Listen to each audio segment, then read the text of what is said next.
Over. Hey everybody, welcome to I don't really know yet.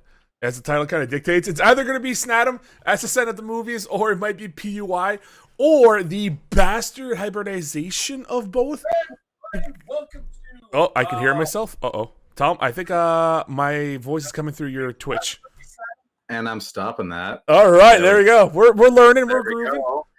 That wasn't working.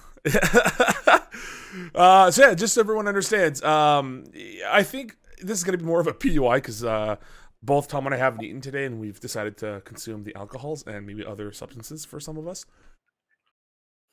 But we're still going to be talking about movies because that's pretty much how podcasting under the influence started, was us sitting down talking about, was the first one Batman v Superman? Is that what it was?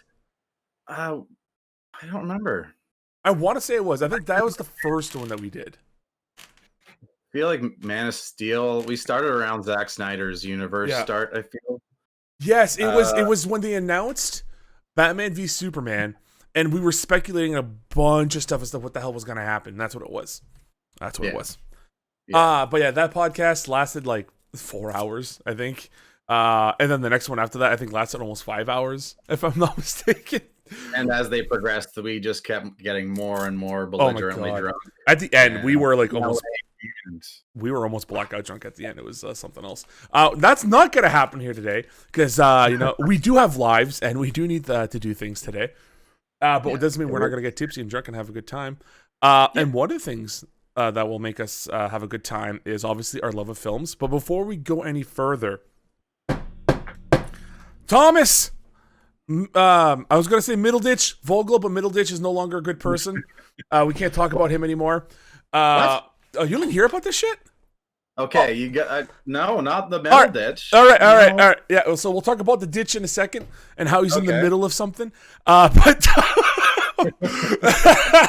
Tom, why don't you introduce yourself to the people and tell them who you are and how we met and why you're here. Well, I'm here to get drunk and talk about movies. I'm Tom Vogel, one of Justin's old friends. We met randomly at Jason Mewes. Yeah, an evening with Jason Mewes. Yeah, it was the most random meeting ever. We met through our friend Alex and been friends ever since. Found love in films and all that shit. Yep. One of the biggest things that kind of made us bond. Two big events. One was I believe Tom threw a Halloween party at his place, and it was so everyone was dressed up. I went there as Silent Bob, and I think was that the year you were Pulp Fiction? No, I don't think you were Pulp Fiction. Yeah, we don't talk about that year. That's not okay in this day and age. Yeah, you can't do that anymore. Yeah, we just won't mention that. But that party. Yeah, that was a hell of a party. I got drunk heavily. I spilled beer. I cleaned it up, and then I sang "Sabotage" by the Beastie Boys on Rock Band, I think it was. And then I left. And then for Tracy, I think it was Tracy and I's anniversary. I think it was either that or one of our birthdays. I think it was our anniversary. It was your anniversary. Yeah, for sure. We had invited a bunch of people over to our apartment to hang out and chill. Everyone didn't show up except for Tom, who came in with the biggest bottle of fucking Jägermeister you have ever goddamn seen. This is a hefty bitch, right? And I'm like, oh shit, Tom's here. Hey Tom, how's it going? He's like, hey, let's have a good time. I'm like, okay. That was probably, was that a Texas? That wasn't a Texas Mickey. That was probably, it was a 60, I think. Yeah. So a 60-ounce bottle of Jägermeister, and Tom and I finished that fucking bottle, just the two of us, just shot. Oh my god, dude, that was an amazing night. It was just shot after shot of Jaeger, or I think we may have done some Jaeger bombs, but we lost our minds that night. It was definitely did Jaeger bombs. Yeah. Yes, we did for sure. Yeah, and then the love blossomed. He moved into our house. He was a tenant for like 3 months, and then you moved back to the Sioux. And that's where it all went downhill. Yeah, that's the moment he left us. That's when I realized that he didn't truly love me. He just used me for my body. Yeah, right. Oh man, but I know that's that. During that time, that's when we did like the fucking PUI stuff, and that was one where you kind of even before that we realized, yeah, we're friends. Like clearly we're friends. This is gonna be a thing that's gonna last a while. Much to the behoovement of our loved ones.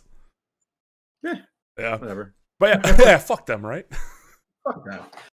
It's about us, man. Yeah, it's all about us. But yeah, we're gonna be talking about some Godzilla versus motherfucking Kong.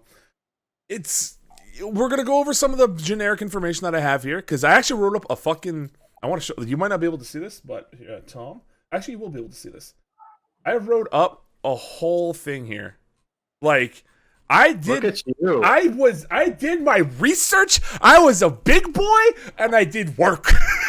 I took notes while watching the movie. That was as far as I went. You actually did homework. Yeah, I did. I wanted to write like the plot synopsis while the movie was going, but I'm like, I just want to watch the movie and really take it in before like doing something like that. And I'm gonna talk about that right now. That's one of the things that fucking pissed me off about this. Was we were expecting this to come out on Crave or HBO Max in Canada on the 31st, right, at a midnight release, and it just never happened. And like we were supposed to get Colin and some maybe Michael, maybe not for Michael, but we were supposed to get Colin on this because he's going to be able to watch it on that stuff. Nope. So I had to look about how to get to watch it, and it was $24.99 for the movie to rent for 2 days. I couldn't review it again because the time had expired. So I couldn't rewatch it to get my actual cliff notes and stuff. It's get your shit together, Canada. That needs to be on Crave, just like it would have been on HBO Max in the States and all that stuff. That's unacceptable. Acceptable. But I'm not gonna let that deter my interest in the film. So we're gonna go over a couple of things here. All right, Godzilla versus Kong. Released March 31st, technically, 2021, was directed by Adam Wingard, I don't know, Wingard, we'll say. You may or may not know this director. He's known for quite a few different films, some really good ones, like You're Next, VHS, 2 horror films. He then also directed the live-action film Death Note for Netflix, which... Oh, that was so good. Tom... and obviously this Godzilla versus Kong. Yeah, that Death Note movie was one comment. Willem Dafoe as the voice of the demon. Yes, that was fucking awesome. Yes, that was the good thing about that movie. That's about it. Yeah, written by quite a different. So the story is written by quite a few different people, which kind of explains a lot in this film. By Terry Rossio, Michael Doherty, and Zach Shields. Edited, and I brought this up because. The editing is another thing we're going to be talking about in this film. It was edited by John Schaefer, who's known for Molly's Game, Extremely Wicked, Shockingly Evil and Vile, and Pacific Rim Uprising. Music by Junkie X fucking L. Whoever doesn't know Junkie XL at this point, you're nuts. This man has done music for some of the biggest blockbusters in Hollywood. He's like the new. Oh my god, the Batman director. Why can't I think of his name right now, Tom? Not director, music composer. He did Man of Steel. He did all John the No. Hans Zimmer. He's like the new Hans Zimmer, right? And not Danny Elfman. Jesus Christ, Andrew. Yeah, so he's known for Batman v Superman, Deadpool, Mad Max Fury Road, Alita Battle Angel, and the Justice League movie. So this is kind of like this is his realm, you know what I mean? This is this guy's music. Starring way too many people of names and stature. But we're going to go through this. Alexander Skarsgård, who's best known for True Blood, Legend of Tarzan, and Little Big Lies. Millie Bobby Brown, known for Stranger Things, Enola Holmes, and obviously Godzilla, King of the Monsters. Rebecca Hall, who's actually the one person I didn't know that much about, but she was in The Town, Prestige, and Iron Man 3, apparently. Brian Tyree Henry, who's known for Child's Play, Atlanta, and Hotel Artemis. Shin Oguri, who played the Sarazawa character, and we're going to talk about that in a while. Best known for No Longer Human, Weathering With You, which is an animated film. Aiza Gonzalez, which it took me a second to recognize her, but she's from Baby Driver. Alita and Hobbs and Shaw. Lance motherfucking Reddick, one of my favorite character actors in a long time, from the John Wick series and Fringe. I love him in that fucking show and films. Julian Dennison from Deadpool 2 and Hunt for the Wilder People. He's the big guy, the Kiwi. Yeah. And Kyle Chandler, Godzilla, King of the Monsters. And also like a TV series that I can't remember the name of, where he would get the future events in newspaper. Yeah. Yeah. Box office domestically of $27.9 million, international of 123.1 because it was released about a week ahead of the North American stuff, for a current grand total of $151 million, which I believe it had a budget of $250 million or something like that. It was a pretty high one. You know, your Avengers level kind of budget. Some fun little trivia. I'm going to start with this one. Two of these ones that I think are kind of interesting.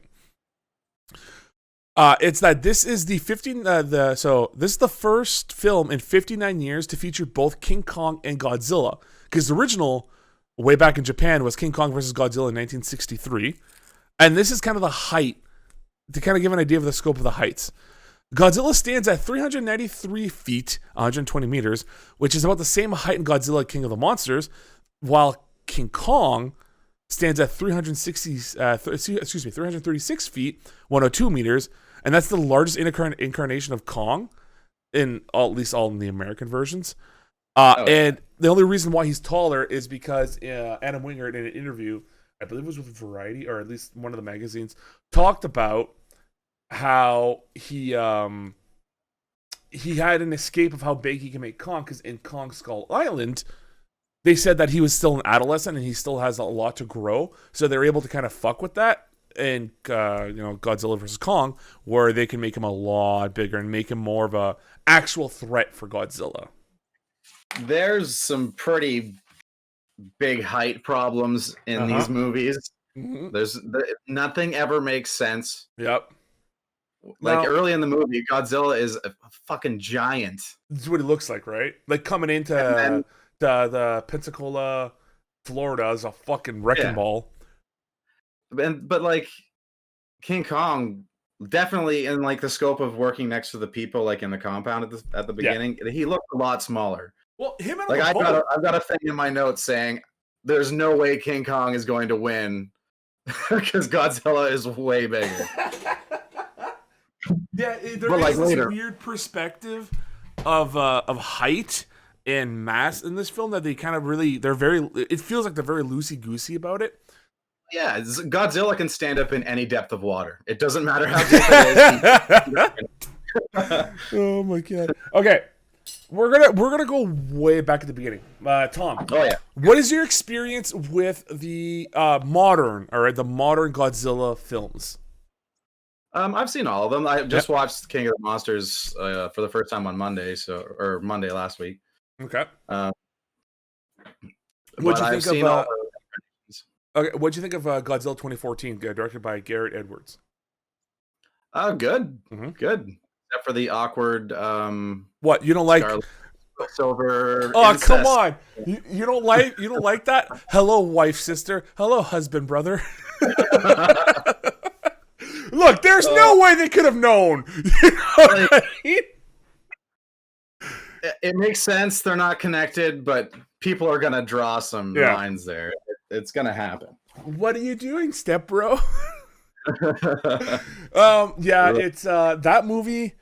I think for me it was probably my favorite modern Godzilla take. Yeah, it was good. It was good. Not, and I'm not talking about Shin Godzilla because I have not watched Shin Godzilla yet. That's the Japanese one that came out a few years ago.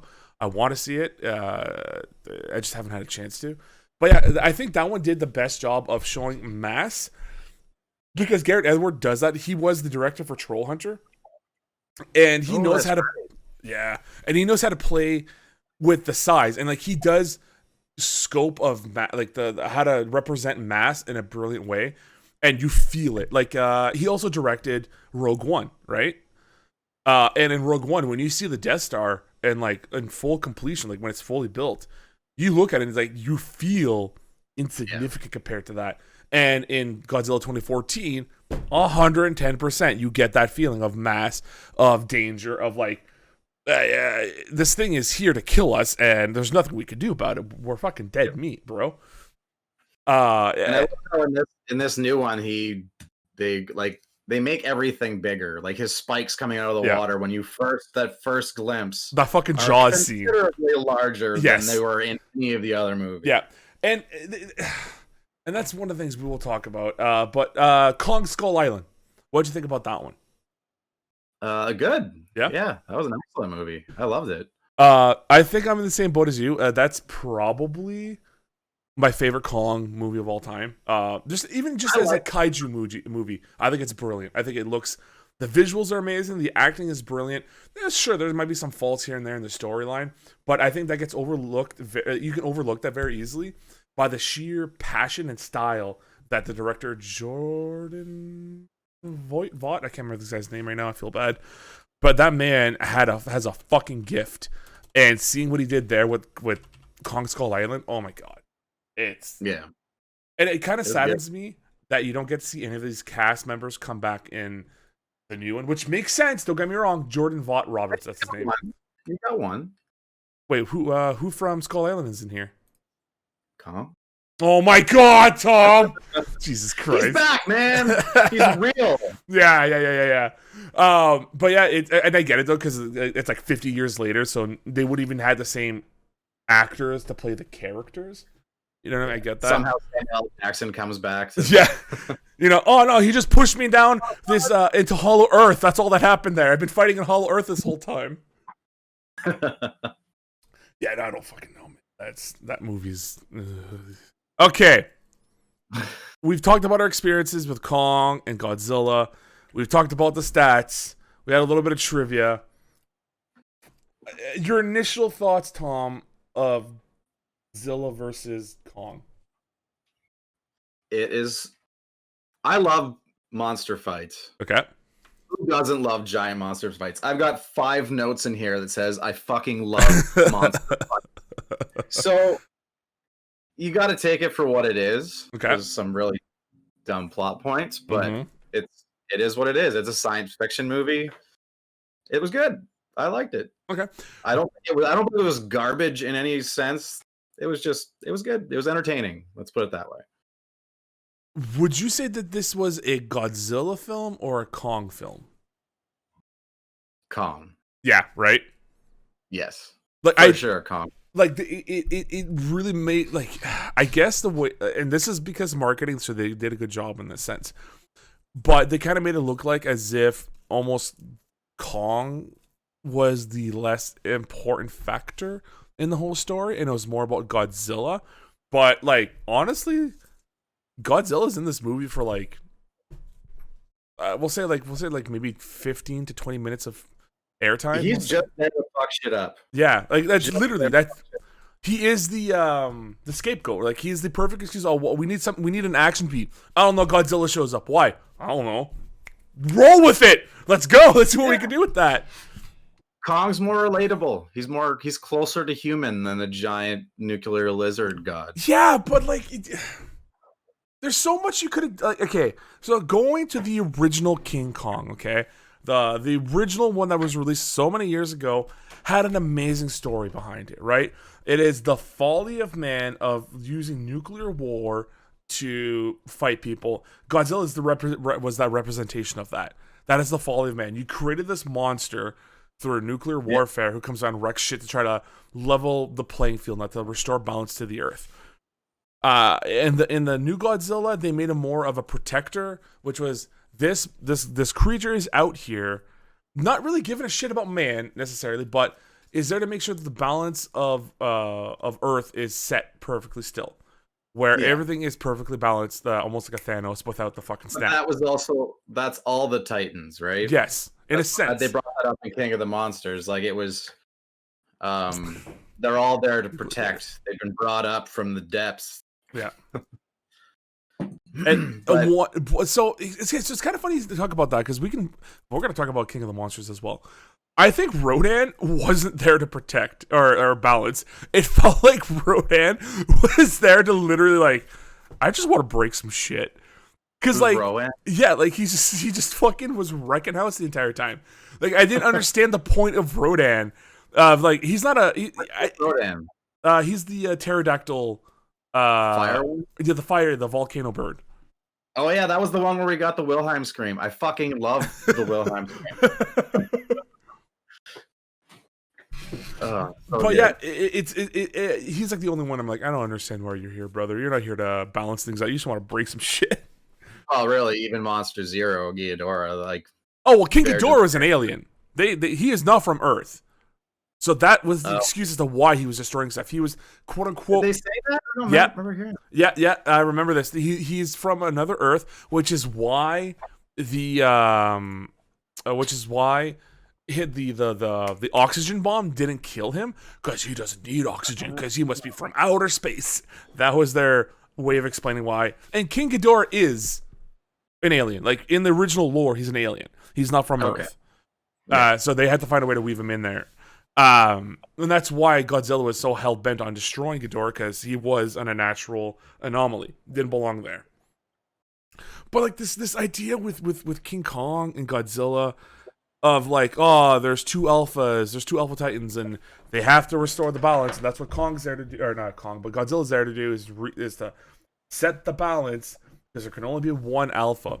You're telling me throughout the entire years of Kong's existence, Zilla not once was like, I sense a bitch. I need to rectify it. Well, true. It's kind of hard to say because the Godzilla woke up when nuclear testing happened, right? That was the. Well, so they started testing, so that would have been in the 40s, 50s. They tried bombing him again, and according to the lore, the new lore, the 2014 lore, they tried bombing him in the 50s to kill him. Didn't work. It just powered him up, and then he just disappeared for a bit without any reason or explanation. Kong Skull Island happens. Hollow Earth. Maybe they never even explain if Zilla has ever been to Hollow Earth. That's true.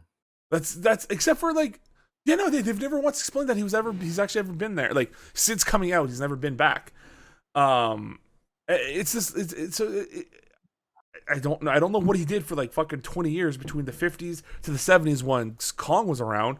Did he not ever see Kong as a threat during that time, I guess? And then from the 70s forward, they explained that Monarch showed up and like built the base to protect Kong. Maybe because he was an adolescent back then, he wasn't really on Godzilla's radar. Yeah, so yeah, Zach's putting that in chat right now. It's like maybe size/age of the chimp didn't warrant a threat. It could be. It could be that just Zilla's like, whatever, like, I'll eat you. If I want a snack, I'll come fucking munch on you. Always a possibility, right? Yeah. Or maybe Skull Island was like shielded from all that because there was lots of monsters there and Godzilla wasn't. That's true. Like the skull crawlers and all that, and the giant octopus and the weird spider bamboo thing. God, Skull Island's such a good movie. Fuck, I want to watch that now. Yeah.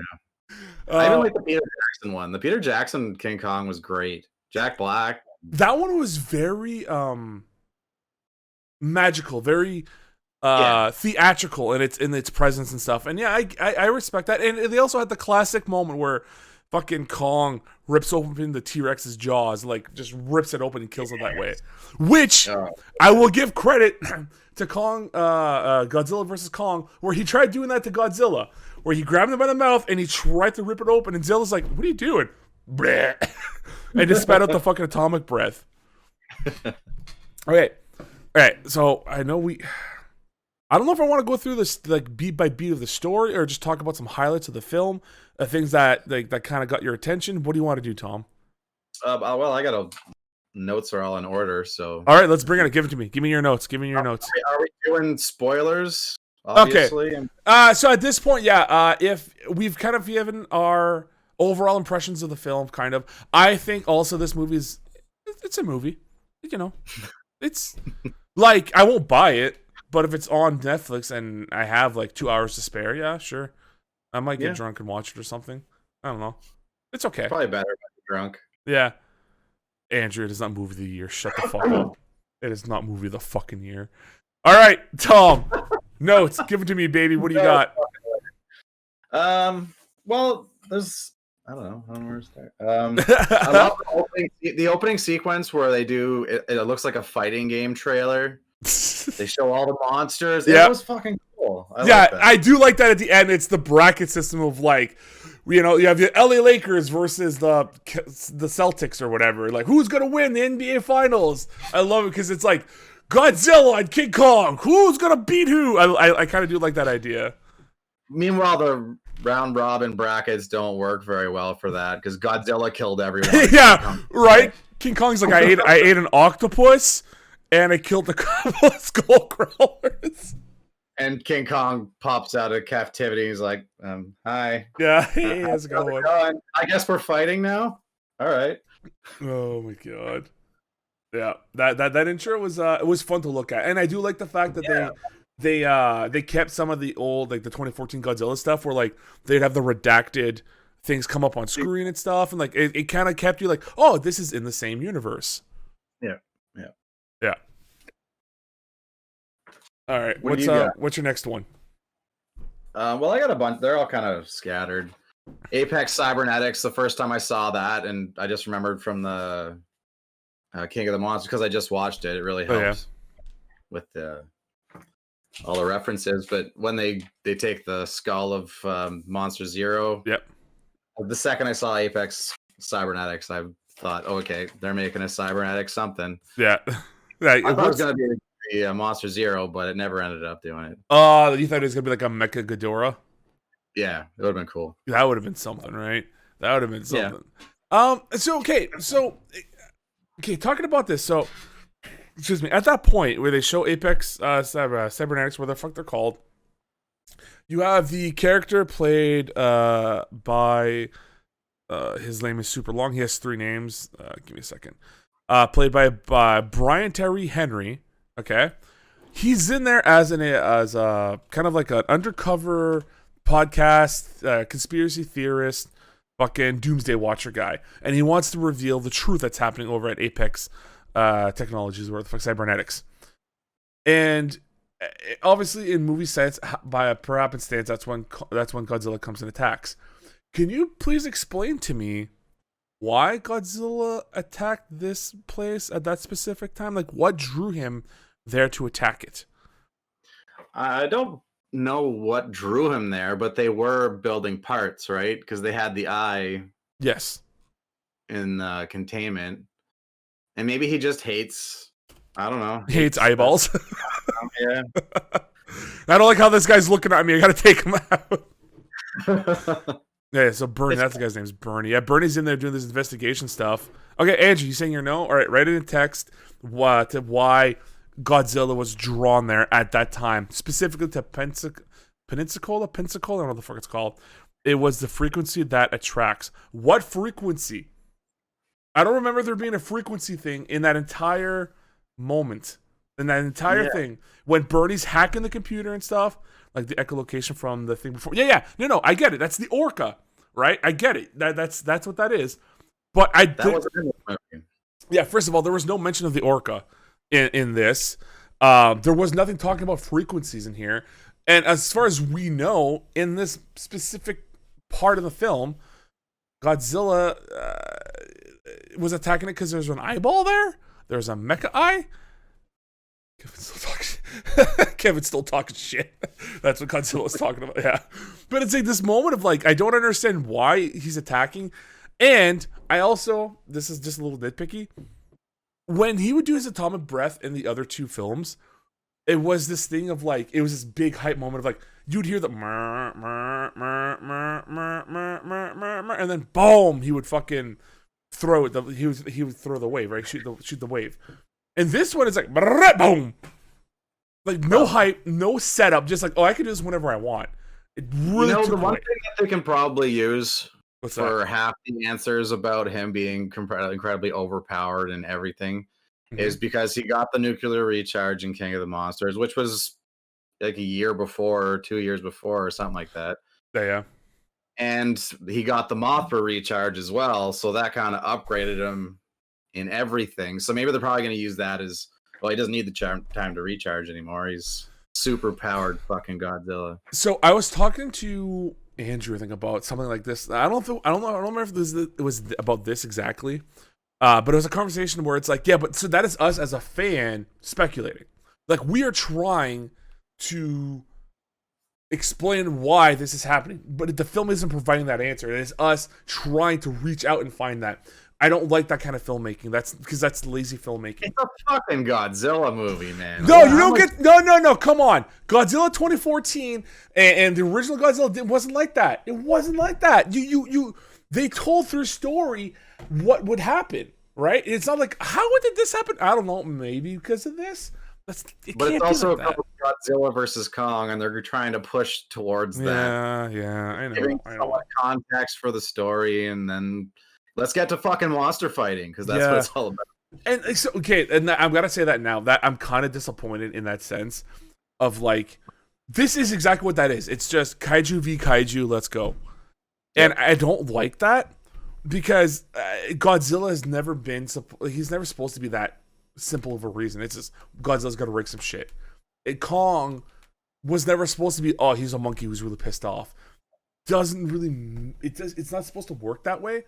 It's like there's a reason for him to do these things. There's a reason for Kong to be pissed off. And in this film, the simple premise is just Godzilla senses an alpha, he wants to fight. Godzilla's getting attacked, so he's gonna fight. And I just wish there was more to it. You know what I mean? Fair enough. Good point. I like that's a good point. There's a reason. Yeah, okay, Andrew, you're full of fucking shit right there. I gotta delete that message. Give me a second. You're gonna, yeah, I'm gonna time you out, Andrew, for a quick second. Enjoy your 3 minutes of ban time. 2014 Godzilla is not the worst one. 2014 Godzilla is the best one out of the Godzilla films. The Matthew Broderick 2004. Oh no, 1998. It was 1998. Don't do this. Was it 98? Oh, yeah, wow. Dude, it's old. Don't do this. Don't do this. Watching that movie. Oh, that's just so bad. It's so bad. What the fuck? Well, what the fuck, Andrew? What's your name? It's Green Splat. All right, let that be a lesson to you. Don't you fucking dare talk smack about 2014 Godzilla. There. But yeah, it's you. Kyle Chandler, okay, Millie Bobby Brown's dad in this film, okay, is in here for 2 scenes. Yeah, it's literally. Why is he here? You need someone from Monarch involved. That's literally all it was. That was. You know what you could have had then, if you wouldn't have killed him in the second film, is Ken motherfucking I can't even say his name. Whatever the fuck it. Ken Watanabe. You could have kept him instead of killing him in the second one. He needed the recharge, and it had to be the. I'm not sure if he's Japanese, but I'm guessing he might be. I'm gonna say Ken Watanabe. I'm gonna say he's. No, you got me. Let's find out right now. Let's chat. Let's go. Ken. Wow. Because Japanese actor. Yep. There it is. It has to be the Japanese guy that does the sacrificial. Oh my god! Promote the shit out of the Bryan Cranston only. That is nothing. That is you with your obsession, Andrew. Your love of Bryan Cranston, which I get. He's an amazing man, and that's cool. The rest of the movie shouldn't suffer because one guy that you like dies. It's a bad choice, but at least you felt something when he dies. You know what I mean? Same thing, Shark. I need to watch Shin Godzilla as well. I need to watch that one. But that's not an excuse to hate the rest of the fucking movie, which actually has purpose and gravitas to their actions versus King of Monsters and Godzilla versus Kong, which is just, I'm a big monster. I'm gonna no. Andrew, Godzilla is barely in any of the Japanese films as well. He is not meant to be a show tool. He is meant to be a presence, and you feel that when he's there. And the less you use of him, the more impactful it is. It is the Jaws mentality of it all, right? Tell us how you really feel. I mean, I will. It's the idea of like in Jaws, right? And it's not, yes, it is a combination of that. The animatronic in Jaws was terrible. So they had to find unique ways of only showing them in important parts, but it made it more impactful when the shark showed up. in Jurassic Park, the first one. You felt more, oh my god, with the T-Rex, because they didn't show the fucking T-Rex within the first 5 minutes. You saw the T-Rex like halfway through the fucking movie, and you only saw him for like 10 minutes. But you felt his presence the entire time. That is the idea of Godzilla. It is his presence that matters, not the fact that it's just a giant lizard who can fucking spit at you. Imagine a movie just following Godzilla around. Oh, he's swimming through the ocean. Oh, he's taking a shit. Ooh. He's hopping a volcano. Oh. What else would the movie be? Right? Like, you lose interest in that. But you're like, oh shit, there's a Titan warning. Oh shit, it's Godzilla. Oh wait, why is he running? I've never seen Godzilla run before. That's a little weird. Which is another thing. Okay. I don't care. It's monster fights. I fucking love it. Let them run. Smash shit. See, so I am walking fan. He's walking with a purpose, Shark. With a purpose. He's got that strut. Goddamn right. Like that's one of the things that I really liked about the first Godzilla, and it's what I liked about Pacific Rim, right? Pacific Rim, when the robots fight, they're not these fucking super athletic, like hopping on their feet, normal people fighting. It's these slow-looking, massive machinery, slow punches, heavy hits, and like it's all about impact, right? And it's the same thing that Godzilla King of the Monsters kind of kept that. But the Godzilla versus King Kong is more like Pacific Rim Uprising, where motherfuckers are doing backflips and they're jumping around and like there's no consequences to their action. There's no weight to the things that they do. Like fucking King Kong drop kicks Godzilla. Like he straight up jumps off the ground. Boom! I still loved it. It was awesome. It was cool, but within a universe that started with realism, or like is simpler hits that like made you go, "Oh shit, that fucking hurt," versus like, "Fuck, I'm gonna jab, I'm gonna cross, I'm gonna duck underneath, DDT, fucking superplex, off top rope, big elbow drop." You know what I mean? Like this doesn't work as well. I find. Now, I do have a note in here saying this is fucking tag team wrestling. It is. It really. Yeah, a little down the road there is, okay? All right. So Godzilla's there. He sees the eyeball, whatever. He tries to find the eyeball, doesn't like it. People don't understand why Godzilla's attacking. Apex takes that as an opportunity to go ahead and push this agenda of finding Hollow Earth to find an ultimate power source that will... I guess give him the ultimate defense weapon. We don't know what that is yet, but an ultimate defense weapon against Godzilla. At the same time, fucking Monarch Outpost, fucking 21650, whatever, Skull Island, they get wind of these attacks, and they think, well, the only thing that will defeat Godzilla would be King Kong. But for some reason, the lady who's like teaching Kong how to live in sign language, but failing, but as a kid that can talk to Kong, doesn't want that to happen, because she thinks, I'm guessing, as much as she says, Kong bows to no one, is afraid that Kong's gonna get his ass kicked. Clearly. Because that's why they're sheltering this poor ape. Right? And before we go any further, Kong bows to no one, but he's gonna follow everything that you do for the rest of the movie without really any question. You know, he was fine with most of it. Yeah. Oh yeah, put me on the ship. I'm only a little sedated. Yeah, right. I do like the look. Oh yeah, and the only reason why Kong gets off the island is because the dude who gets talked to by Apex, Alexander Skarsgard, gets convinced to get Kong to bring them to Hollow Earth because they believe that in his genes they understand how to, that like, he knows how to get back home, quote unquote home, if they set him on the right path. So that's why they want to get Kong to go there. This is okay. Before we go any further, I need to say this. All right, Shark wants me to say, Camp, you're a big dumb wiener. You're a big dumb wiener, Camp, but you're my best kind of wiener, the one that can grab onto and be like, yeah, wiener, let's go. And we thrust forward, and we thrust back, and we thrust forward, and we thrust back. And there's a little bit of sweat, but I don't know if it's actually sweat or not. I'm a little concerned. Hey, by the way, thanks for gifting a sub to Shark, Camp and Camp. Thanks for gifting a sub to Mac. Again, this is the show where we will talk to everyone. This is what this is. Anyways, but Godzilla gets sedated, or Kong gets sedated, gets put on the ship, and this is the size differences that we were talking about a little while ago. That doesn't make sense to me.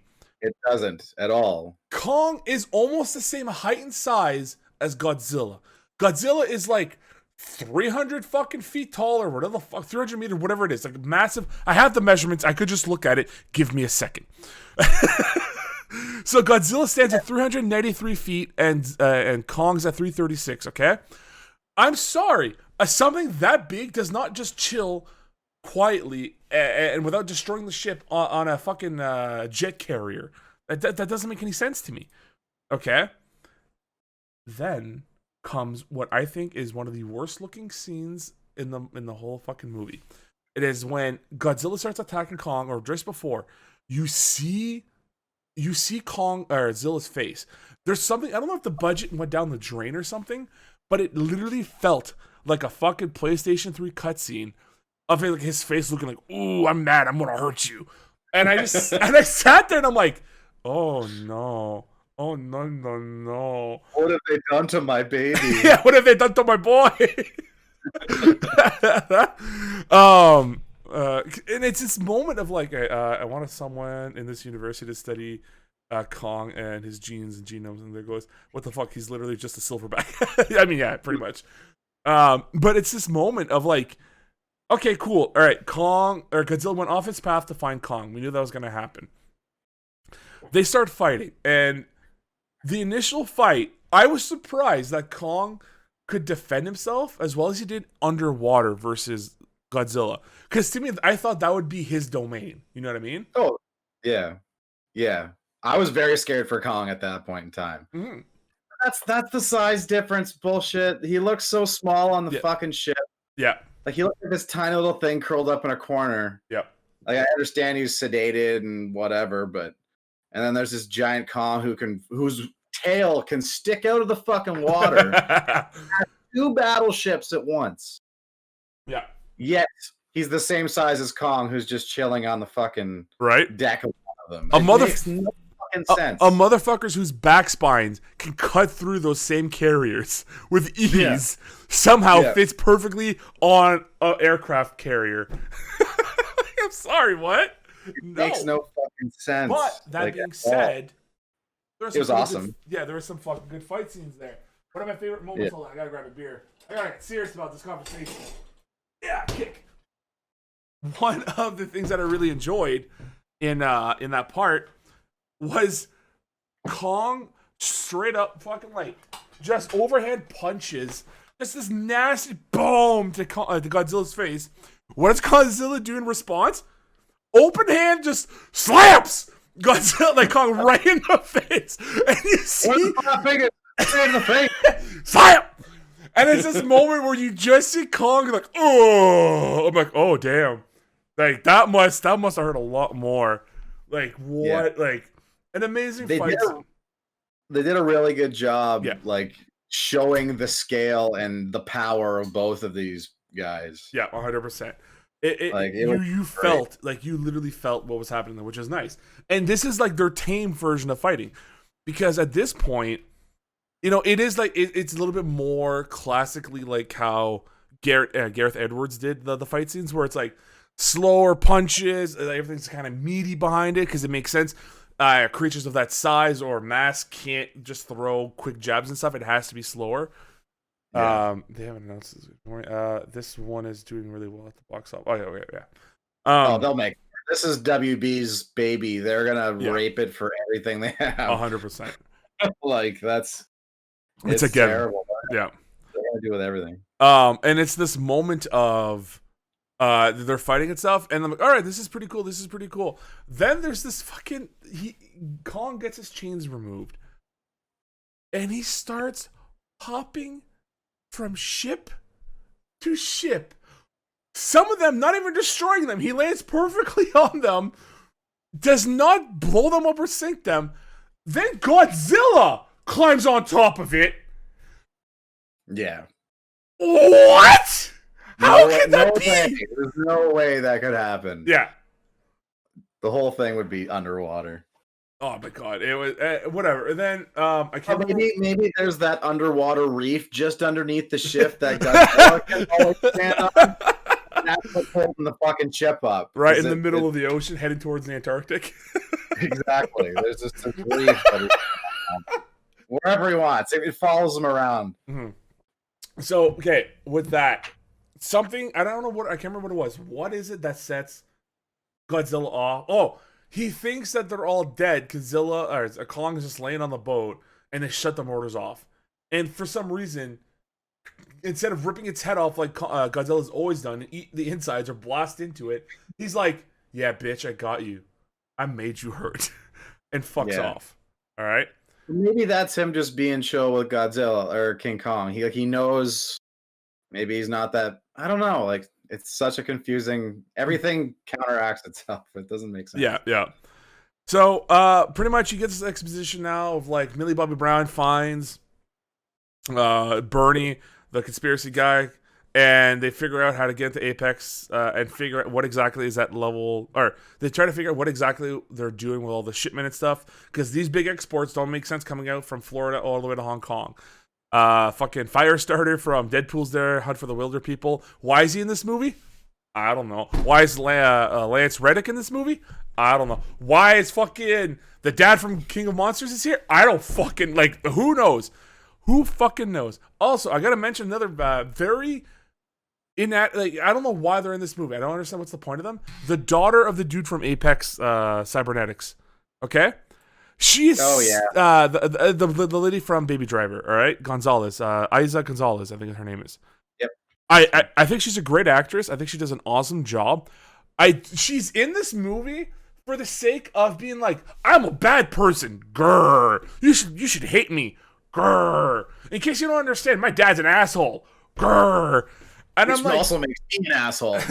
Like, and I'm sitting there and I'm like, oh my God. I don't.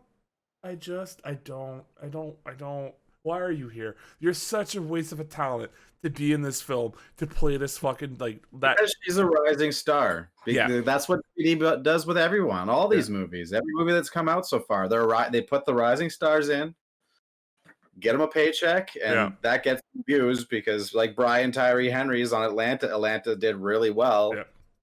Not to saying he didn't earn his chops or anything. All these people. Dude's a great actor. I love him. Yeah, like, they're all great, but WB just loves to. It's funny. Do the flavor of the week. Yeah, so it's funny. I know Brian. Oh my God, Tyree Henry. I gotta butcher his name. Tyree Henry. Thank you, Tyree Henry. I know him actually from Child's Play, the remake, the reboot, whatever you want to call it. It's good. It's not bad. And Mark Hamill does the voice of Chucky. It's a kind of an interesting tourist. I mean, look, he's no Steven Dorff. Don't get me wrong. Steven Dorff is amazing as Chucky. No, Mark Hamill could do anything. I love him. Yeah. Like, he does a really good job. He does a really good job in there. And I really like his character in that film for playing the detective and stuff. Anyways, they get trapped. They find the thing in Apex. They go down to a certain level. They find an airship thing. They get inside of it. It then just drives them off to Hong Kong. And no explanation. No. About anything. Yeah. Just trust the fact that they're really crazy science people. That's what they do. Yeah. Like, that's it. And we have crazy neon blue and red lights everywhere to show you how advanced we are. Look, I understand, okay? That could be a visual appeal to it, all right? That could look really cool if shot properly. Blade Runner 2049, okay? The use of the oranges, the blues, the reds, the neon city, when it reflects off Ryan Gosling's perfect fucking face. Yeah, I get it. Like, it is beautiful. Fucking Denis Villeneuve does an amazing job in that. In Kong Skull Island, the way that they shoot the like that pinkish orange sky on some of the people's faces, or when they're in like the Vietnamese bar and have the lights, the neon lights hitting them. It just looks so nice. In this, it just feels like, oh, you saw that? What we did in other films? We got this too, bro. Don't worry about it. And here's like 10 times of that. I didn't like it. It's to just emphasize the like futuristic part of this. It's exactly it, right? It's like that. It's that more advanced. That's all. It's that cyberpunk look, right? That's how do you make it look that we're advanced? I don't know. Maybe we'll just cut all natural lights off and just have blue and red on them. Johnson, you're a genius. Like, give this man a raise. There's not going to be a sun, so you just need to use neon everywhere, I guess. Yeah, that's how you get away with it, right? So anyways, they're again sent off to Hong Kong.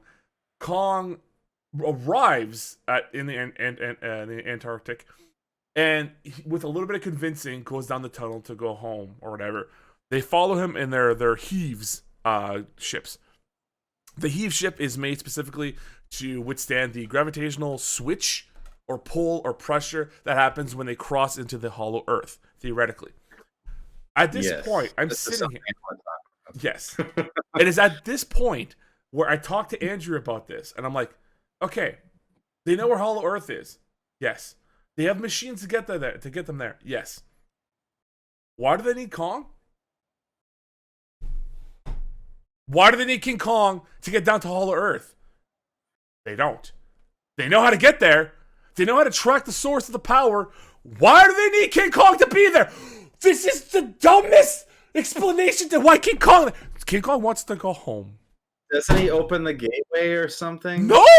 He just falls in it! He just falls through it! But I feel like they made mention of he'll get us through the door kind of deal. I don't know. They didn't know how to track the power source? Are you sure about that? Because they knew that the power source was down there. Because it's the same power source that is Godzilla.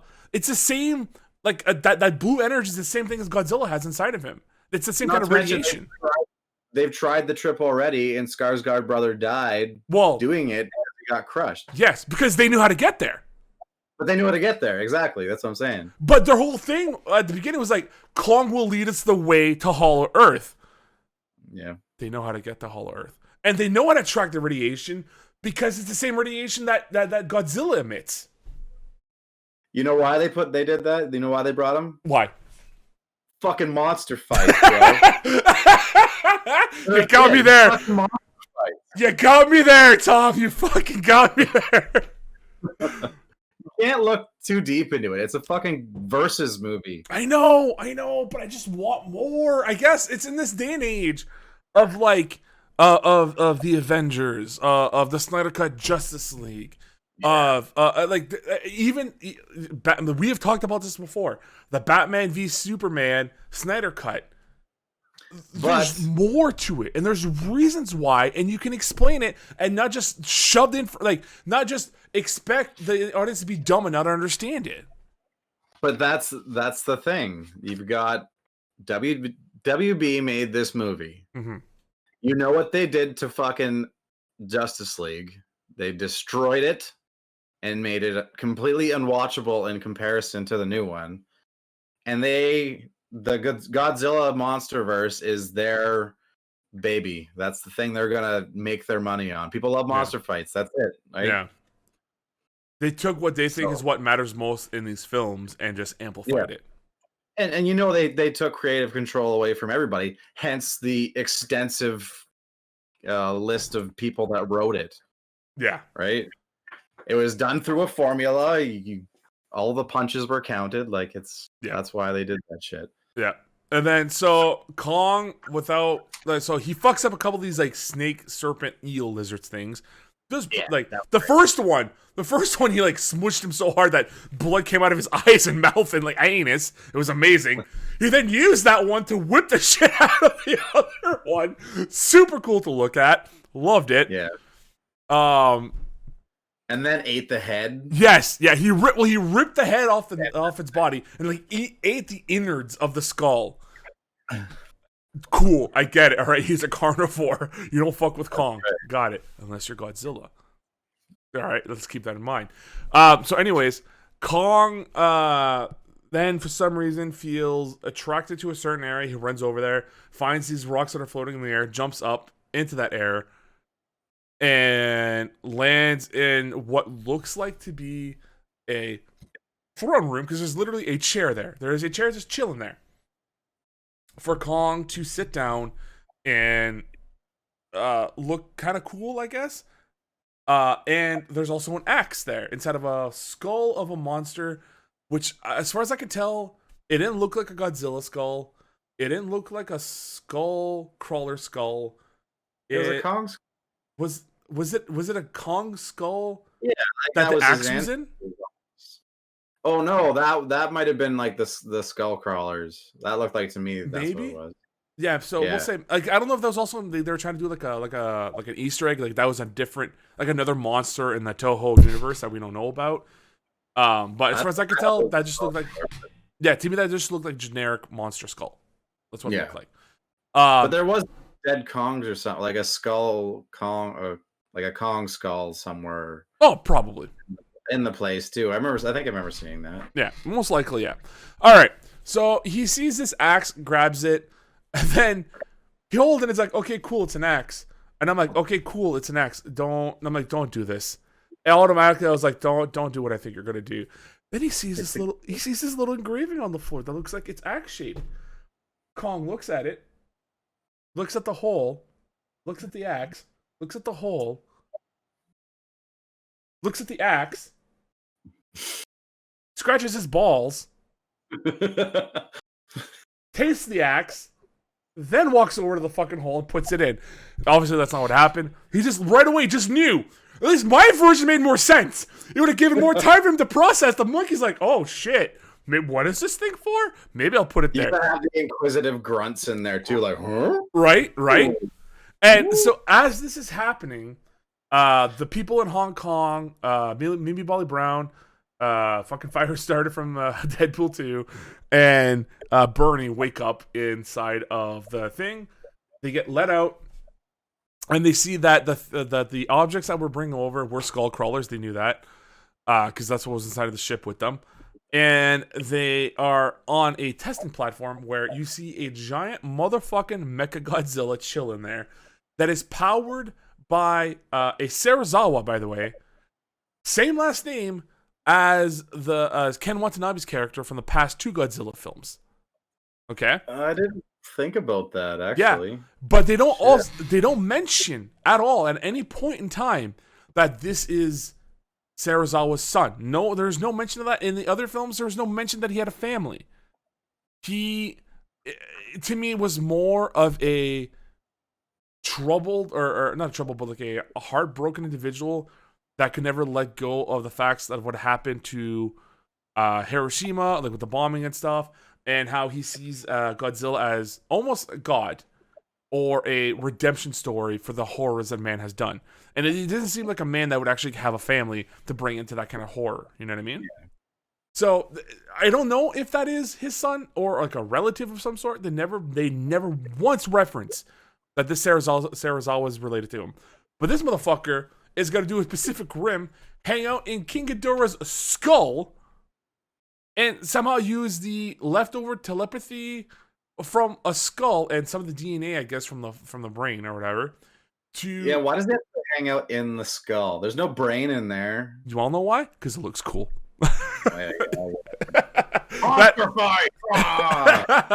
So he's hanging out in this thing. Isn't it in the Toho films, the pilot, a female daughter of a similar character? You know, it could be. Did they reference that in this film, Zach? No. No, they did not. It also, I just want to throw that out there. The original Zilla and the sequel, King of Monsters, tried as hard as they could to kind of keep it within the Toho family. Getting to know like people like Mothra, Ghidorah, Rodan, some of these awesome classic monsters from the Godzilla universe, the Kaiju universe. Stop it with the Matthew Broderick. Stop it. They tried to keep it as faithful as they could with Northern American, with a Western twist to it. This one throws all that out the window. The only thing that is Toho related is Godzilla himself. That is it. But anyways, motherfucking, they're in the skull. He's testing out the capabilities of Zilla, and you see it like grabbing, and they make sure that they have a skull crawler there, attacking Millie Bobby Brown, Bernie, and all them to show how powerful Mechagodzilla is, because Kong back in the 70s struggled to kill even one of these things.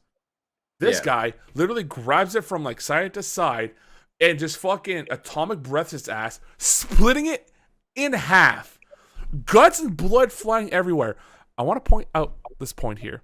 this is a PG movie, okay? And there's monster innards all over the place and blood. PG? It is a PG movie, not PG-13, PG. All right, in Canada, Whoa. motherfucking PG. I love Canada. That's Love it, crazy. right?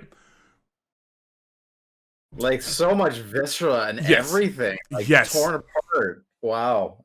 There's a point. There's a moment that's coming up in the film. In the US, it's PG-13. Not over here, baby. We desensitize our kids to violence.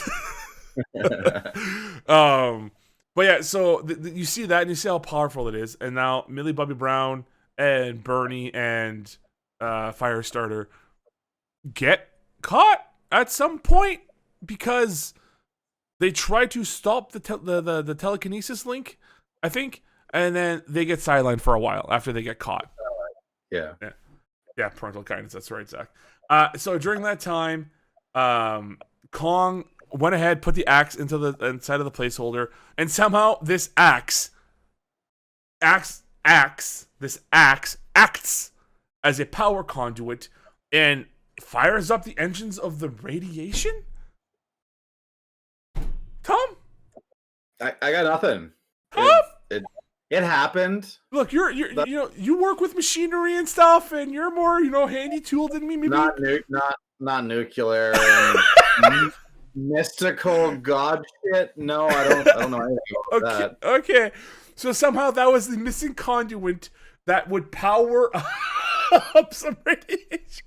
And not to mention, it was laying 10 feet away. Right. All right, because it's similar Like, to a Godzilla scale spike.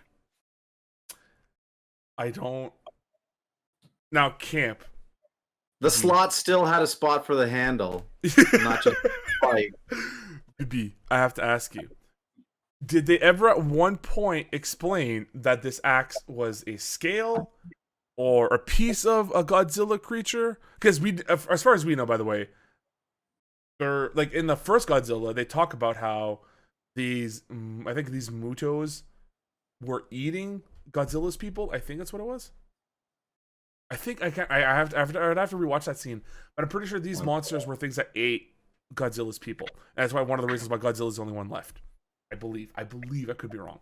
But anyways, the scale, they've never once explained to. I got your answer, Kaiju. Okay, sure. Anyways, it powers up the engines, and the radiation starts going crazy.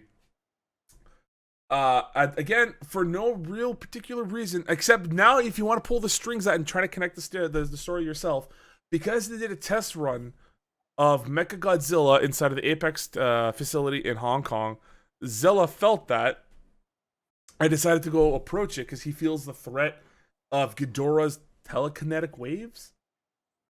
Yeah. I guess. Yeah. Like, again, I don't understand why he didn't do this in any other part and time in the story or before the story even happened. Now King Kong just wanted an Indiana Jones scene. That's right. So anyways, he's in Hong Kong. He's wrecking shit. He's about to destroy the Apex site. It didn't say it was one of, but it's similar. Why it's capable of withstanding the Godzilla and Nappa Eraser Breath Blast. Yeah, but again, that's you. I didn't say. I know. I'm not saying you said that, Cam. I'm not saying you said that. What I'm saying is that is us trying to make sense as to why this is happening, not them ever explaining. I'm not even saying they have to say it verbally, be like, oh, it's because of this. They didn't even try to make it look like it was maybe a piece of Godzilla or something. It just happens. You know what I mean? Martha? We're not there yet, Zach. We're not there yet. Okay? We're almost there. So by power, Godzilla's about to wreck shop on the Apex site. He stops dead in his tracks because he senses his similar radiation happening in Hollow Earth. It's not because it's an Orca kind of signal wave thing. He just senses the radiation building, I guess. Huh? Yeah. He's like me down there somewhere. Sure. You like that. So instead of being like, oh, there's another one like me, he's like, I gotta fight this bitch. Yeah. So he stops. Not even. Right? Anyways. Stops where he is, does the atomic breath, and shoots downwards into the earth. And somehow, with pure pinpoint accuracy, or by happenstance, because how everything aligns in a way, he destroys Kong's throne and looks down and be like, "Is that you, motherfucker?" Kong looks up, "Is that you, bitch?" And they're gonna fight. But just before that happens, Darling, that's her name from Baby Driver, Darling, right? The Aiza Gonzalez character. I don't remember. Hold on, yeah, it is Darling. Yes, I was right. Fuck yeah, Darling's like, "I'm gonna be a super bad guy now. I'm gonna take a sample. I'm gonna leave you for dead. Why? Because I'm bad."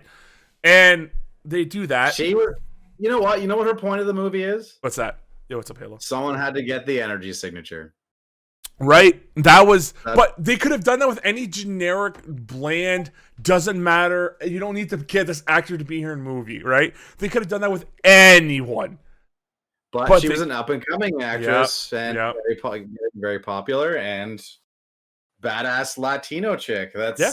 I mean, look, you're right. But she doesn't do anything in the movie. She's not supposed to. She did the one thing she did. And that's why right after it happened, she died. She fucking died. So there you go. They get in the airship. They fuck off because like these killer bats are dropping from the sky now because like Kong roared because they threatened the people. And it unleashed these monsters to come fuck around and kill people. So they're out there, they're in their ship, they're trying to fly by. Instead of flying away from Kong, they're like, let's fly next to him. Let's just tease him a little bit. And they're like, oh, wait, he can grab stuff? Oh, no, he can squeeze us? And then crunch. That is the end. That is the end of Darling. And you know John Hamm across the bay is super pissed now because his Darling's dead. Now he's going to have to fucking wreck some shit because he's John Hamm. All right, he could be the guy that kills King Kong. He was so badass in Baby Driver, I would let him. Yeah, he's such a psychopath that, I could believe that in a heartbeat. All right, wait, what's the question? So, question. If King Kong caused tools, why didn't these weird science dudes make armor or a gun? You know, that's why you have a PhD, Zach. That's why you have a PhD. All right. They think he can just handle himself. Yeah, I guess so. Because he keeps growing. I mean, theoretically, I would believe that Kong probably is done growing. I think because like from the 1970s to now 2021, we're assuming that the film is time-wise is 2021. That is a big chunk of time that I'm sure that Kong's probably done growing at that point. No, Zach, don't worry about it. So this is as tall as Kong's gonna get. We'll assume. Let's just assume that. Well, he looks like he's old. He's got gray hair. Yes. And nice touch, by the way. I kind of appreciated that. Instead of him just looking like adolescent Kong, they actually made him look a little bit more mature. He had a couple of battle scars on himself before Godzilla attacked and stuff. It was a nice touch. Nice touch.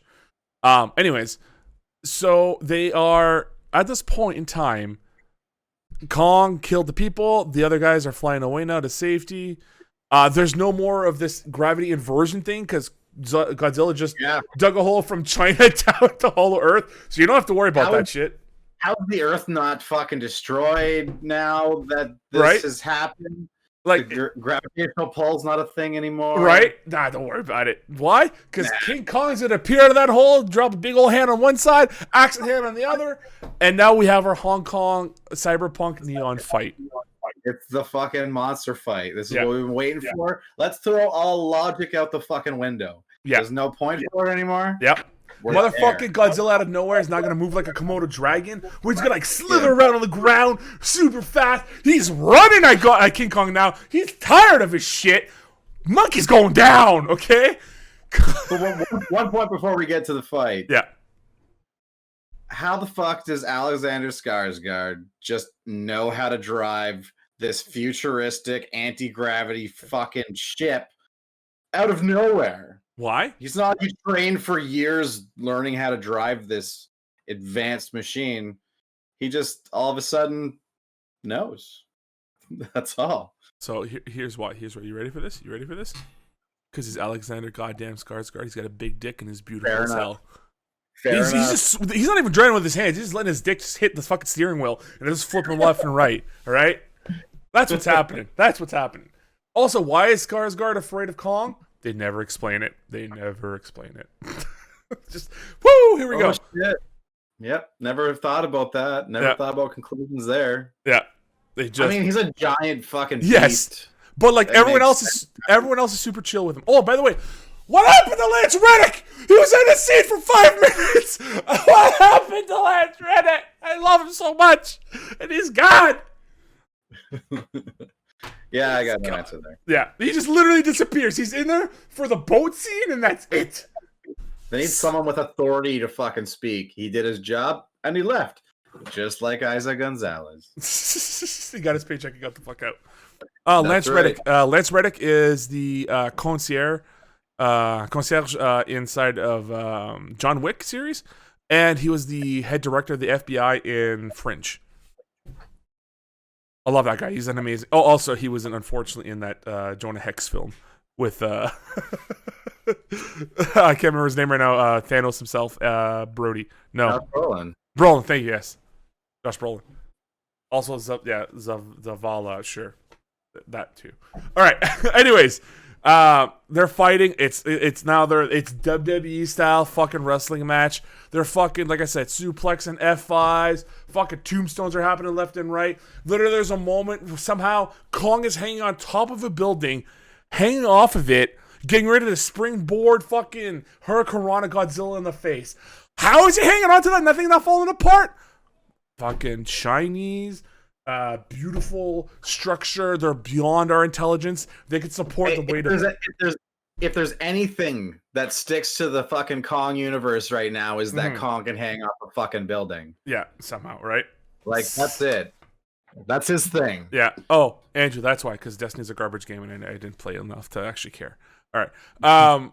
So they're fighting. Like I said, there's a literal moment where Kong drop kicks Zilla in the fucking face, like right in the chest, like an actual wrestling move, falls to the ground. Shit's getting rowdy.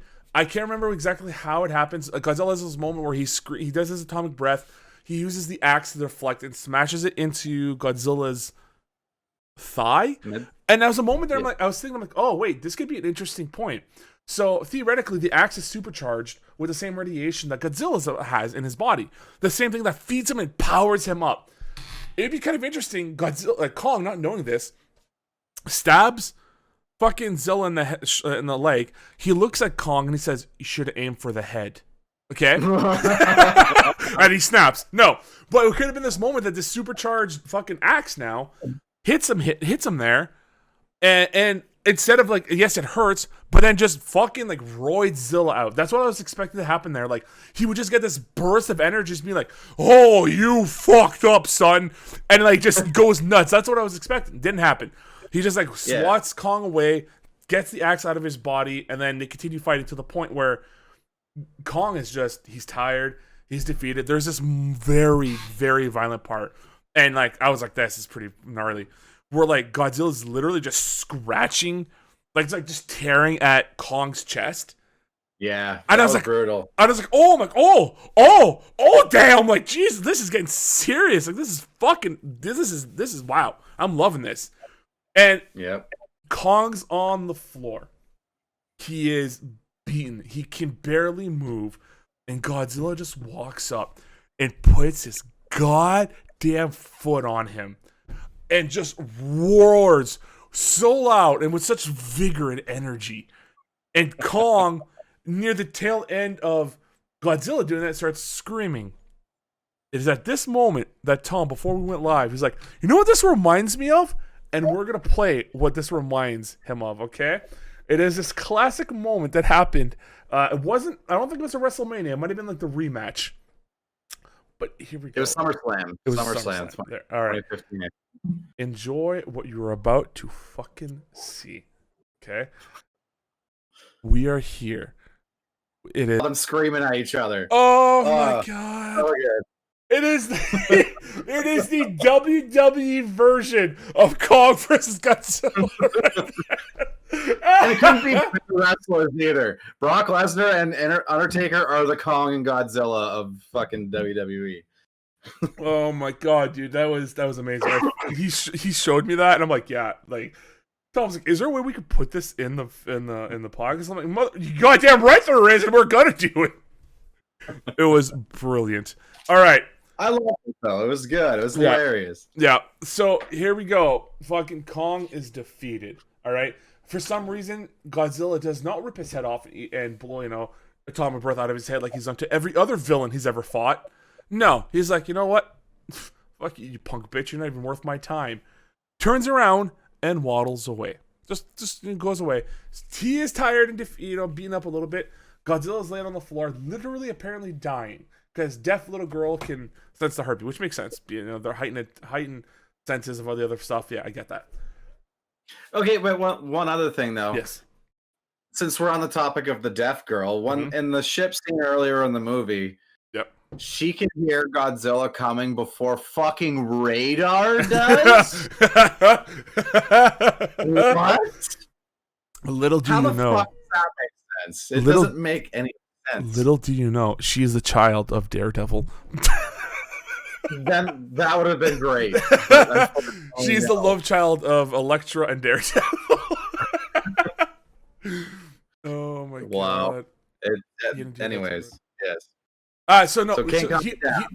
So Zach, he did not fight Rodan. Rodan got his ass kicked by Mothra. And then when Rodan came back to be like, I'm gonna fight you, Zilla's like, bitch, I just killed Ghidorah. You're gonna bow to me. And he's like, all right, I'm gonna bow. And that was the end of it. Rodan didn't ever really fight Godzilla. Versus this one where like fucking Kong tried to kill him, right? Tried to get rid of him. Nope, he only killed Ghidorah at the end. No, he also killed. Yeah, that's right. Yeah, she felt Zilla's growth. All right, yeah, Matt. Where's my daughter? We're gonna. Yeah, don't worry. Kyle Chandler's gone. You don't have to worry about any of this shit. Motherfucker was in there for 2 seconds and he's gone. At this point, Godzilla's about to walk away.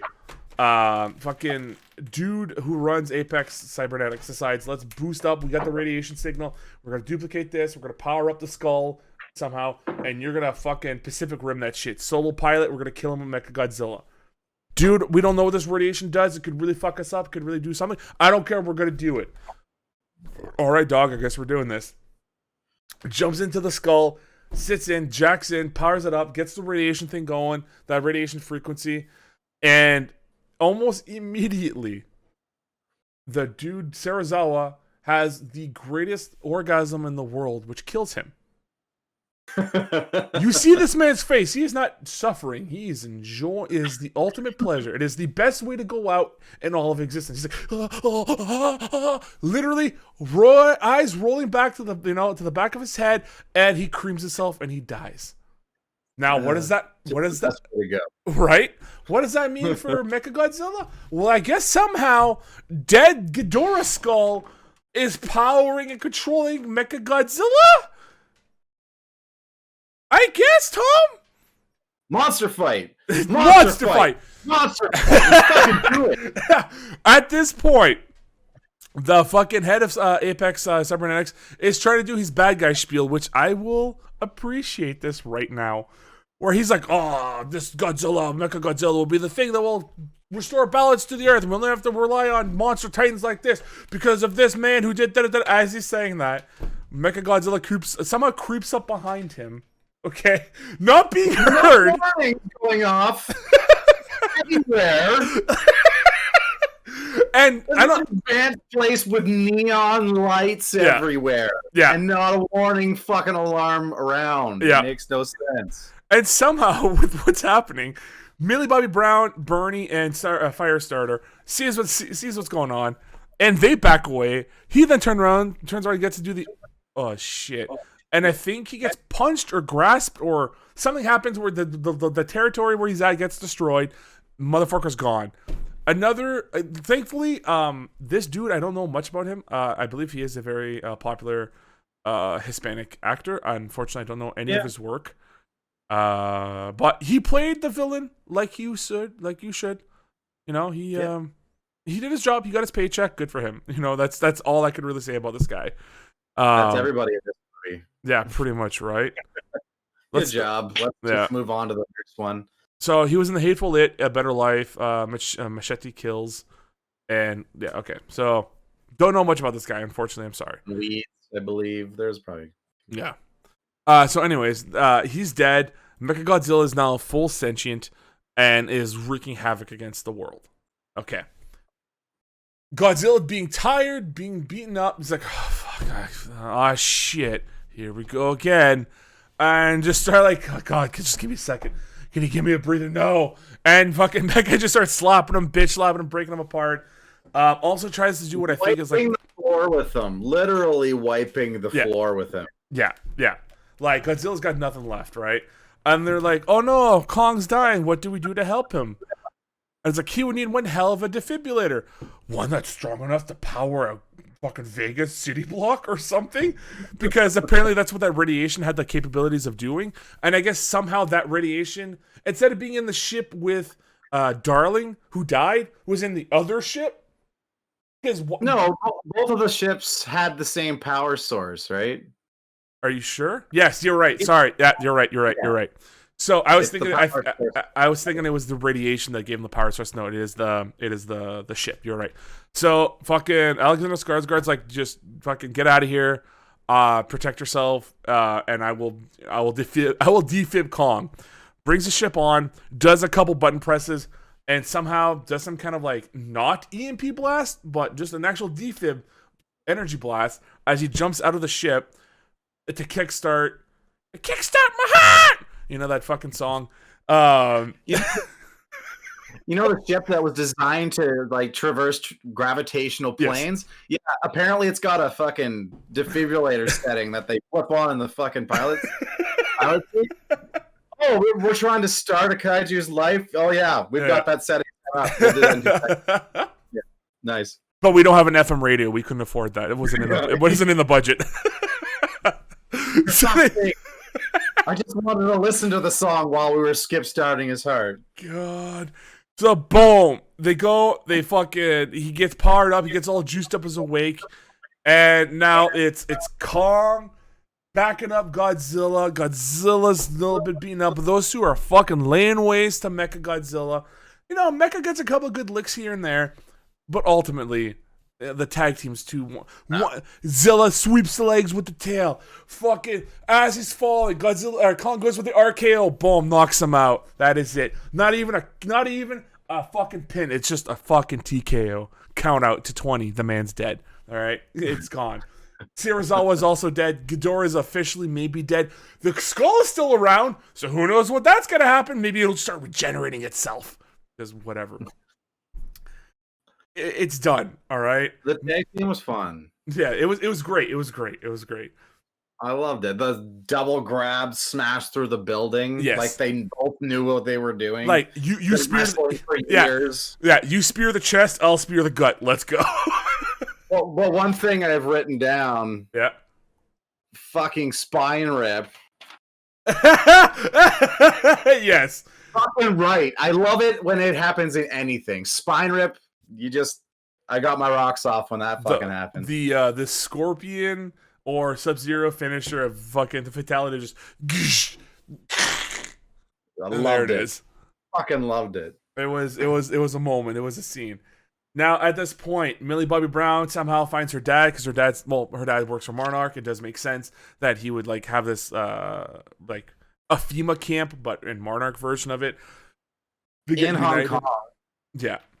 Like he has the same technology she had to get there because he was in the States. Yeah. Flying to Hong Kong would probably take, about a day's trip, I would say. I would say so, yeah. Yeah, and I'm sure that those motherfuckers were not fighting for over a day, to say the least. But, shit gets done, and they fight, and it looks, they get together. Millie Bobby Brown introduces her dad to Bernie. Bernie's like, yo, I'm a conspiracy theorist. Let's start talking about some stuff. And sure, whatever. Firestarter. Oh, he figured out how to fry the controls. That's what happened. He figured out how to fry the controls. Kid. Yeah. By being a piece of shit kid. Yeah. I'm just going to dump a pop down the drain on this computer. Yeah. Why there's a fucking giant air vent next to everything. Yeah. I don't know. This man so I remember exactly what happens. He takes the liquor cabinet, the little liquor container that this dude has, that his wife gave him, his dead wife, And he's like, the moment I finish this drink is to know that all like it's the bottle's empty. I know that it's the end of the world. I've failed this world. All hope is lost. Yeah, all hope is lost. Right. It's like a very touching moment. Like fucking Bernie doesn't Brian Tyree Henry, I believe that's his name, right? Did I get it right? Yep. All right. Yep. Does an amazing job portraying it. Like he is one of the few actors in this film where I'm like, dude, he's got heart.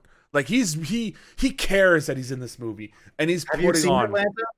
I have not seen Atlanta, unfortunately. Do yourself a fucking favor and watch that show. It is so well done. So well done. Yes. Donald Glover, creator, maker, acting in the show. He's awesome. It's such a good one. So, anyways. So he says he had given up, and that's the idea that the fire starter had to pour the liquor all over the thing, which then fries the thing, which the dude creams his pants, or then destroys the, I don't know, whatever. That's what happens. Is somehow disconnecting for a brief moment the computer from Mechagodzilla was enough time for the other two kaijus to wreck house. That's what happened. Anyways, doesn't get a good job, does whatever. He's gone. He's dead. He's whatever. He got squished somehow. Okay, whatever. Who cares? Moving on. Fucking Cal Chandler's like, oh, my daughter. Oh, my father. And then they meet up. Cool. Then at the same time, Alexander Skarsgard gets a little bit closer with the lady who was helping Kong the entire time. What really matters, kind of, is at this point, Kong is standing across of Hong Kong. Godzilla's on the other side, okay? And they just scream at each other.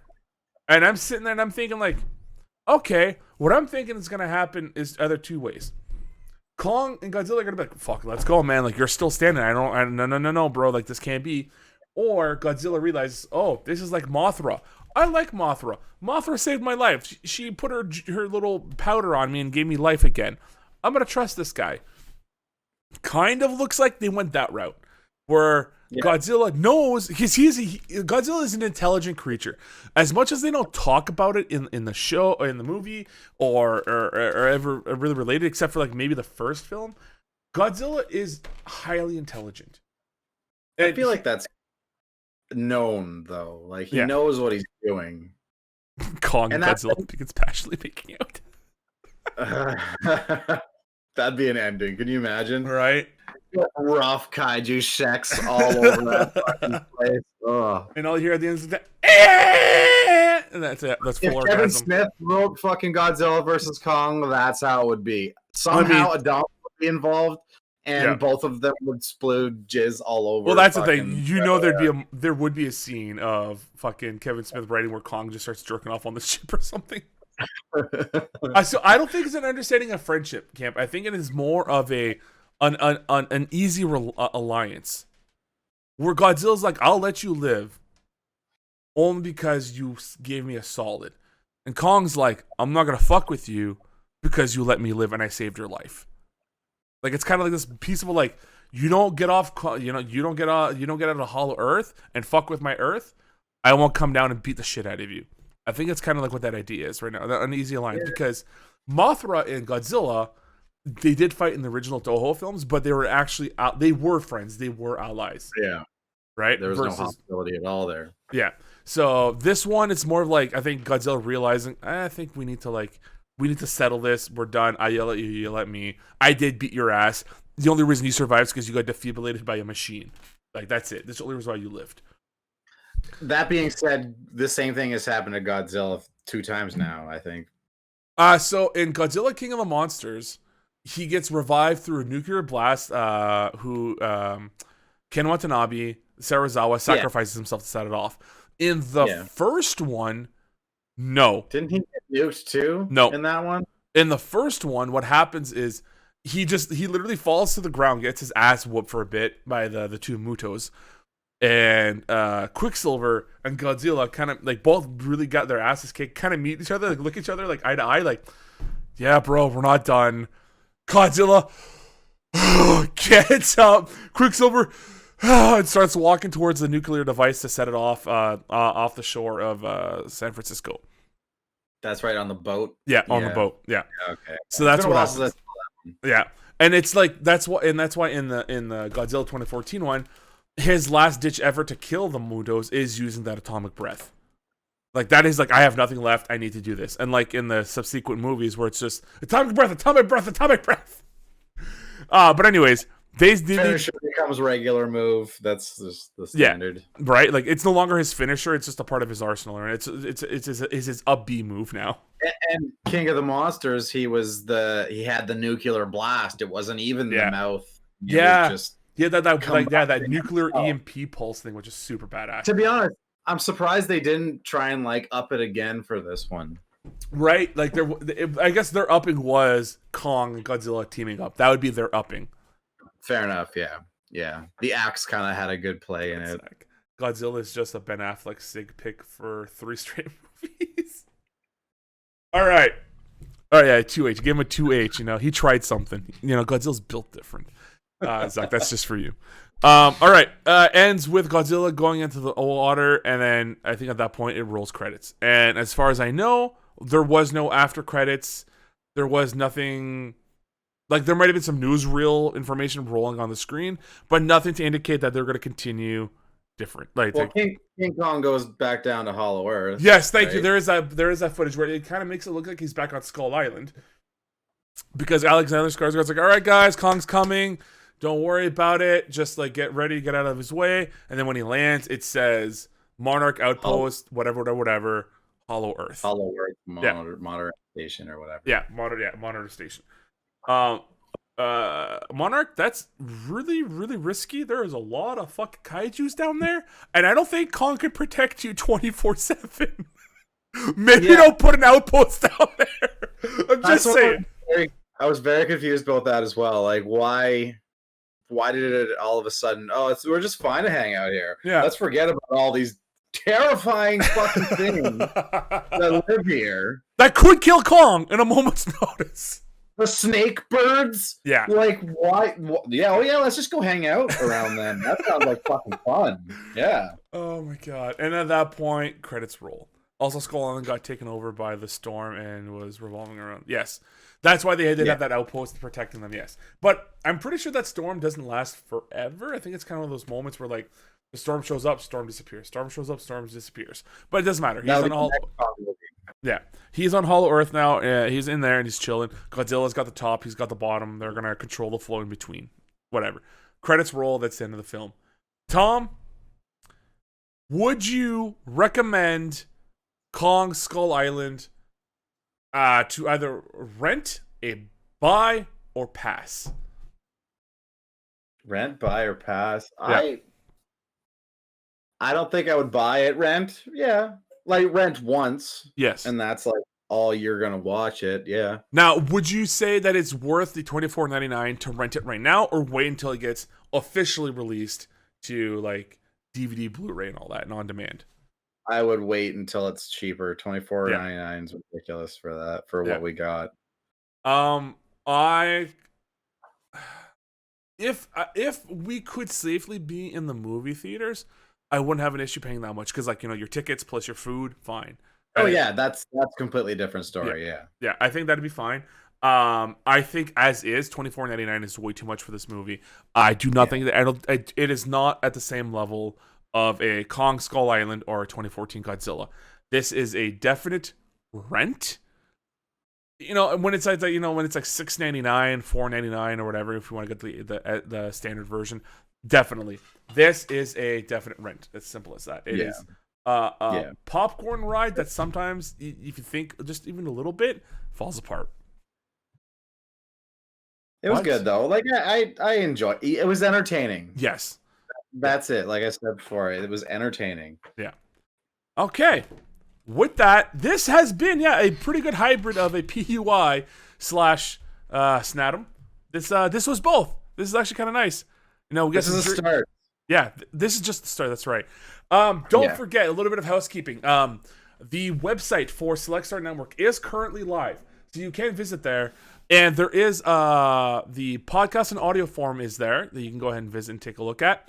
The Patreon is still under review, which, you know what? Let's do a Patreon watch right now. Let's see if the Patreon account is live. Because if it is live and it's been approved, then we can go ahead and launch that. It is still under review, unfortunate. That sucks. Damn it. Yeah. But we will let you know, as always, when this movie is also on the big screen. Yeah, it'd be so much scale. It'd be cooler, Zach, 100%. Please keep in mind, this is the free month of April of all of our content. If you like what we're doing, and once Patreon goes live and you want to support us, you're more than welcome to. It starts as little as $1.50 US and goes very to some pretty extremes. I'm not saying to the extremes. If you don't have a couple bucks to even support, I understand. Just plugging us on socials, liking our videos on YouTube, subscribing to the YouTube channel, all that stuff makes a difference, and we really appreciate it. Next time we are going to be doing a show will be next Saturday for the SSN podcast. If we will do a very proper PUI down the road to show you exactly what that's going to be like, which will be a lot of. That's gonna be. Yeah, that's all I can say is that one's going to be. This rough. is more movie review than PUI. This PUI is going to be a lot different. Yeah, 100%. So don't forget, if you like what we're doing, go ahead and follow us on the socials.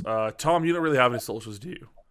No, I have nothing. Yeah. All right. So there you go. It's super easy. Your social is your Discord that you're a part of here in the SSN. That's right. Yeah. If you want to follow us, you can go on Twitter and Instagram. It is officially SSN. Also, my Twitter is SSN Larcher. SSN places where you can be. Or okay, so Drinking Rules for PUI. Drinking Rules. We're gonna talk about that next time, Zach. Next time, 100%. But for now, thanks for joining, guys. Stay tuned and get ready for more nonsense that'll happen down the road. So, Monster fight. Bye, guys.